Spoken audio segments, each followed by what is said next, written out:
বন্ধুরা, শীত চলে এসছে আর ফুলকপি আমরা কিন্তু অনেকভাবেই রান্না করে খেয়ে থাকি। আজকে আমি ফুলকপি একটু অন্যভাবে রান্না করব, যার স্বাদ মুখে লেগে থাকবে। রাধে কৃষ্ণ বন্ধুরা, আমি টুলটুল আর এই টুলটুলের রান্নাঘরে আপনাদের সবাইকে স্বাগত। এই রান্নাটাতে আমি কোনো রকম পেঁয়াজ রসুন ব্যবহার করছি না। রান্নাটা হবে সম্পূর্ণ নিরামিষ। তার জন্য আমি একটা টমেটো, কিছু পরিমাণ আদা আর 5 থেকে 6টা কাঁচামরিচ, 1 চামচের মতো গোটা ধনে আগে থেকে ভিজিয়ে রেখেছিলাম, সেটা আমি দিয়ে দেব। আর এটা একসঙ্গে পেস্ট করে নেব। পেস্ট করে একটা সাইডে রেখে দেব। চুলায় একটা প্যান বসিয়ে তাতে 1 বড় চামচ সরিষার তেল দিয়ে দেব। তারপর তেলটা যখন একটু গরম হয়ে যাবে তখন এতে সামান্য পরিমাণ লবণ দিয়ে দেব। লবণটা দেওয়ার কারণ হলো সবজি দেওয়ার সময় যাতে শরীরের মধ্যে তেলটা ছিটে না আসে। আমি এখানে আলু আর ফুলকপিকে একসঙ্গেই ভেজে নেব। আপনারা চাইলে কিন্তু আলু আর ফুলকপিকে আলাদা আলাদা করেও ভেজে নিতে পারেন। মাঝারি আঁচে আলু আর ফুলকপিকে আমি হালকা একটু ভেজে নেব। তারপর একটা পাত্রে উঠিয়ে রাখব। আলু ফুলকপিকে একটা পাত্রে উঠিয়ে রেখে সেই প্যানে আরও 2 বড় চামচ সরিষার তেল দিয়ে দেব। তেলটা ভালো করে গরম হয়ে গেলে একটা তেজপাতাকে ভালো করে ধুয়ে দিয়ে দেব। 1 চামচের 3 ভাগের 1 ভাগ গোটা জিরা ফোড়ন দিয়ে দেব। 15 থেকে 20 সেকেন্ডের মতো নাড়াচাড়া করে আগে থেকে পেস্ট করে রাখা আদা, টমেটো, কাঁচা লঙ্কা দিয়ে একটুক্ষণ ঢেকে রাখবো, না হলে পুরোটা ছিটে শরীরের মধ্যে চলে আসে। 20 থেকে 30 সেকেন্ড পর ঢাকনা উঠিয়ে মশলাটাকে একটু নাড়াচাড়া করে নেব। এই অবস্থায় চুলার আঁচ কিন্তু একদম লোতে থাকবে। কিছুক্ষণ মশলা কষানোর পর এতে স্বাদ মতো লবণ দিয়ে দেব। খুব সামান্য পরিমাণ হলুদ গুঁড়ো দিয়ে দেব। 1/2 চামচ লঙ্কা গুঁড়ো দিয়ে দেব। আপনারা চাইলে কিন্তু এখানে কাশ্মীরি লঙ্কাও ব্যবহার করতে পারেন। তারপর মশলার বাটি ধুয়ে খুব সামান্য পরিমাণ জল দিয়ে দেব। ভালো করে নাড়াচাড়া করে লো ফ্লেমে 5 মিনিটের জন্য ঢেকে রেখে দেব। 5 মিনিট পর ঢাকনা উঠিয়ে মশলাটাকে ভালো করে কষিয়ে নেব।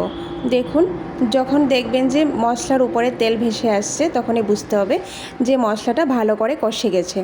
তারপর এর মধ্যে আমি 1/2 বাটি পরিমাণ মটরশুঁটি দিয়ে দেব। ভেজে রাখা আলু ফুলকপি দিয়ে ভালো করে মিশিয়ে সামান্য পরিমাণ জল দিয়ে 10 মিনিটের জন্য ঢেকে রাখব। আর এই 10 মিনিটের মধ্যে 1-2 বার ঢাকনা উঠিয়ে একটু নাড়াচাড়া করে নেব।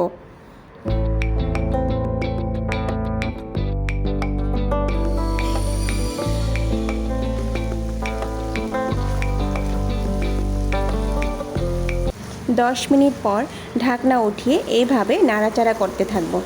আর এই অবস্থায় চুলার আঁচটা কিন্তু মাঝারি আঁচে থাকতে হবে। দেখুন বন্ধুরা, সবজির আলুটা কিন্তু আমাদের 80% মতো সেদ্ধ হয়ে গেছে।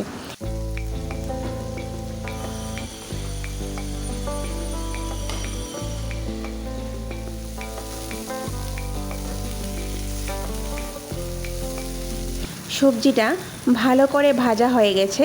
এবার আমি আগে থেকে ফুটিয়ে রাখা গরম জল এখানে দিয়ে দেব। আমি এখানে অর্ধেকটা ফুলকপি আর ছোটো ছোটো 4টা আলুর জন্য 500 ml জল ব্যবহার করছি। সবজির মধ্যে ঝোলটা থাকবে মিডিয়াম।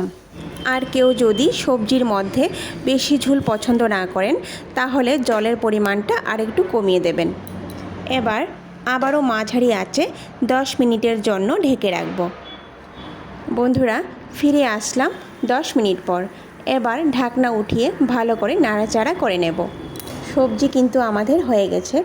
এবার সবজি নামানোর আগে আমি আগে থেকে 1 চামচ গোটা জিরা আর 1 চামচ গোলমরিচ শুকনো খোলায় ভেজে গুঁড়ো করে রেখেছিলাম, সেখান থেকে 1/2 চামচ দিয়ে দেব।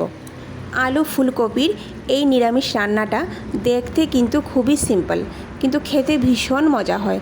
বাড়িতে বন্ধুরা একবার আপনারা ট্রাই করে দেখবেন। এবার 1 চামচের মতো ঘি দিয়ে দেব। আর সবার শেষে ধনে পাতা কুচি দিয়ে 2 মিনিটের জন্য কম আঁচে ঢেকে রেখে দেব।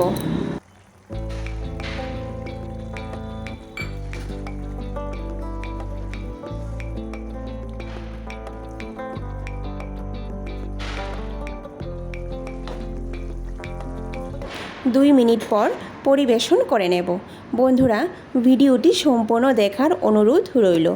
আর ভিডিওটি যদি ভালো লেগে থাকে তাহলে সবার শেষে লাইক, শেয়ার আর সাবস্ক্রাইব করে দেবেন। নমস্কার, আজকে এই পর্যন্তই। কথা হবে আবারও পরের ভিডিওতে।